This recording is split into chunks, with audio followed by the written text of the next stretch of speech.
मैंने आपको एक चीज बताया था कि सूर्य के केंद्र और पृथ्वी के केंद्र को मिलाने वाली काल्पनिक रेखा ऑर्बिट या कक्ष कहलाता है या कक्षा तल कहलाता है और इस पर डाला गया लंब ही अक्ष कहलाता है।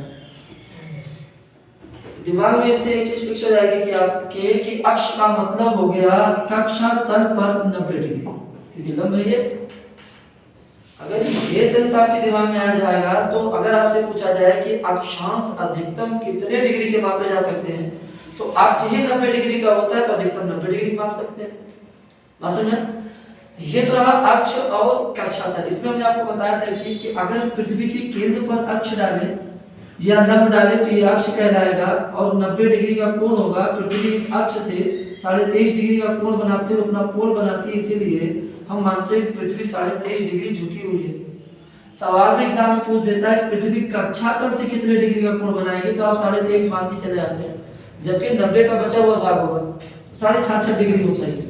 तो अक्ष अगर दिमाग में बैठ गया हो तो ये बात थोड़ी सी यहाँ पे आपको समझ में आएगी। हाँ, क्या पढ़ना है वो ध्यान से समझिएगा। एक चीज जानिएगा कि जो अक्षांश होता है ये रेखा नहीं होती, लाइन नहीं होती। अक्षांश जो होता है वो कोण होता है, किसी भी डिग्री का कोण होता है। और ये किसका कोण होता है, कहाँ बनता है? किसी के कोण बनने में ध्यान दीजिएगा कि कहीं पे कोई एंगल बनने के लिए आपको वर्टेक्स बनाना पड़ेगा, जिनमें आपका एक बेस लाइन होगी, एक कोई आपको आधार मानना पड़ेगा और दूसरी जैसे एक एल लाइन मान ले और एक एम मान ले। एल और एम के बीच की जो कोणीय दूरी होती है, जो डिग्री होती है, इसी के आधार पर मानते हैं। तो यहाँ पे हमने देखा टोटल कितने डिग्री का कोण होता है अक्ष के लिए, 90 डिग्री का। तो हम कहीं पे भी अगर देखें, जैसे हमने कहा पृथ्वी 23.5 डिग्री झुकी है, इस बेस लाइन पे कहीं पे भी देखें, मान लो ये देख ले तो अब इसके साथ कितने डिग्री का कोण बनाती है, ये उतने डिग्री का अक्षांश कहेंगे। लेकिन ये तब तक नहीं समझ में आएगा जब तक हम एक एक करके स्टेप बाय स्टेप आपको डिटेल में ना समझाएं।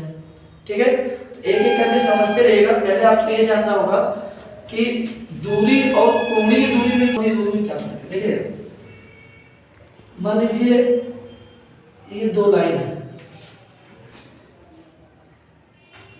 यहाँ पे लाइन L है, ये लाइन M है, ये पॉइंट है L1 M1। अगर L1 और M1 के बीच की दूरी हमने कह दिया 1 मीटर है तो इन्हीं दोनों लाइन पर L2 और M2 के बीच की दूरी क्या 1 ही मीटर होगी? ज्यादा होगी या बड़ी होगी?